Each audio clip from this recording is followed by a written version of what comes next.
UP तक के subscriber आप 50 लाख। आपका बहुत बहुत शुक्रिया। कौन जीतेगा यूपी? इस सवाल के साथ उत्तर प्रदेश में वोटिंग का सिलसिला लगातार जारी है।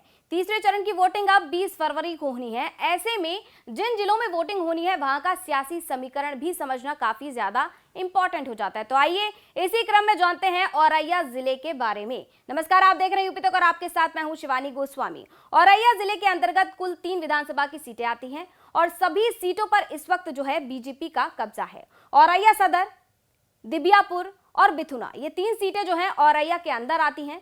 मौजूदा वक्त में इन तीनों सीटों पर बीजेपी का कब्जा है। 2017 में बीजेपी ने यहां पर क्लीन स्वीप किया था। अब देखिए, औरैया जिले के सामाजिक समीकरण पर भी नजर डालना काफी इंपॉर्टेंट हो जाता है। जिले की जनसंख्या के बारे में आपको बताएं तो देखिए यहाँ पर लगभग 3,30,000 वोटर्स हैं। औरैया सदर विधानसभा क्षेत्र के बारे में बताएं तो देखिए यहाँ पर सबसे ज्यादा ब्राह्मण वोटर्स की संख्या है, यानी कि तकरीबन 60,000 यहाँ पर ब्राह्मण्स हैं।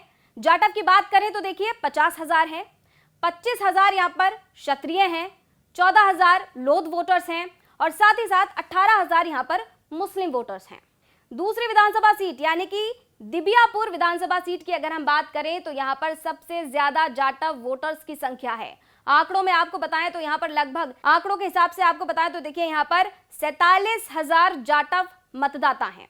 यादव और लोध वोटर्स के बारे में बात करें तो यहाँ पर लगभग 35,000 जो है इनकी जनसंख्या है। वहीं ब्राह्मण वोटर्स 33,000 हैं और करीब 20,000 मतदाता जो हैं वो क्षत्रिय हैं। बिथुना विधानसभा सीट के जातीय समीकरण की बात करें तो यहाँ पर 51,000 यादव वोटर्स हैं, 50,000 जाटव हैं, 34,000 ब्राह्मण, 36,000 क्षत्रिय, 40,000 शाक्य और वहीं 23,000 मुस्लिम वोटर्स हैं। अब देखिए, आंकड़ों का अपना अलग गणित है, लेकिन चुनाव में तो लोकल ही वोकल है। मतलब लोकल माहौल क्या है, ये समझने के लिए हमने वरिष्ठ पत्रकार अजय अंजाम से बातचीत की। सुनिए उन्होंने क्या कुछ कहा।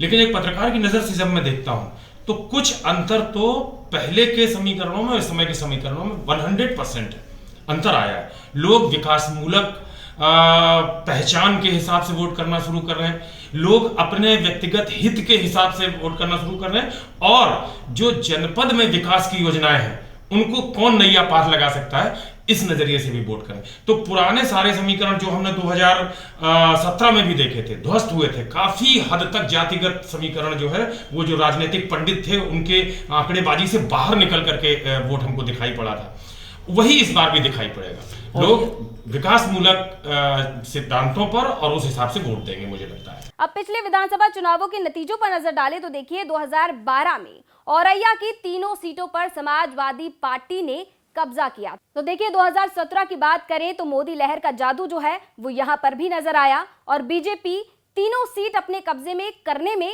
कामयाब रही। यहाँ के लोकल सियासी समीकरण को समझने के लिए हमने एक और सीनियर जर्नलिस्ट सुरेंद्र मिश्रा से बातचीत की। उन्होंने क्या कुछ कहा, जरा सुनिए। इस समय औरैया जनपद की तीनों विधानसभा सीटें जो पूर्व में 2002 में जब चुनाव हुआ था तो बीएसपी के खाते में हुई थी। उसके बाद 2007 में जब प्रदेश में बसपा की सरकार बनी तो 2 सीटों पर समाजवादी पार्टी जीती और 1 पर बसपा, दो पर समाजवादी पार्टी जीती, 1 पर समाजवादी पार्टी जीती थी और 2 पर बसपा जीती थी। वर्तमान परिस्थितियों में जहां तक भारतीय जनता पार्टी का सवाल है तो वो राष्ट्रीय मुद्दों को, राम मंदिर, हिंदुत्व का कार्ड के चुनावी समय में है। विकास का मुद्दा पूरी तरह से जनपद में दूर हो गया है। विकास पर कोई चर्चा नहीं करना चाहता। कानून व्यवस्था की दुहाई दी जा रही है। एक तरफ एक कल के सुप्रीमो कहते हैं कि जिसे कानून व्यवस्था पर भरोसा नहीं है, जो गरीबों की जगह पर कब्जा करना चाहता है, वो हमारी पार्टी को वोट ना दे। दूसरा पक्ष ये कहता है कि कानून व्यवस्था हमेशा उनकी फेल रही है, इसलिए मेरा एक प्लस पॉइंट है कि लोग कानून व्यवस्था के नाम पर हिंदुत्व के नाम मुझे वोट दें। जनपद औरैया की सबसे सियासी दृष्टिकोण से जो महत्वपूर्ण सीट मानी जाती है वो बिथुना है और इसका मुख्य कारण ये है कि 1967 में डॉक्टर लोहिया यहाँ से सांसद चुने गए, तो वो भी मामूली वोटों के अंतर से। अगर आंकड़ों को देखें तो देखिए बीजेपी के सामने इस बार तीनों सीटों पर अपनी पकड़ को बनाए रखने की एक बड़ी चुनौती है। वहीं समाजवादी पार्टी की अगर बात करें तो वो पूरी कोशिश कर रही है इन तीनों सीटों पर कब्जा जमाने की। तो जैसे कि हमने आपको पहले ही बताया कि औरैया की सभी 3 सीटों पर 20 फरवरी को चुनाव होना है, वोटिंग होनी है। वहीं नतीजे तो देखिए 10 मार्च को ही सामने आएंगे। हम इसी तरह हर जिले का हाल, हर सीट का हाल आपको बताएंगे, हर सीट के इतिहास को खंगालेंगे और आपको बताएंगे कि आखिरकार कौन जीत रहा है यूपी चुनाव से जुड़ी हर अपडेट मिलेगी सिर्फ और सिर्फ यूपी तक पर देखते रहिए यूपी तक।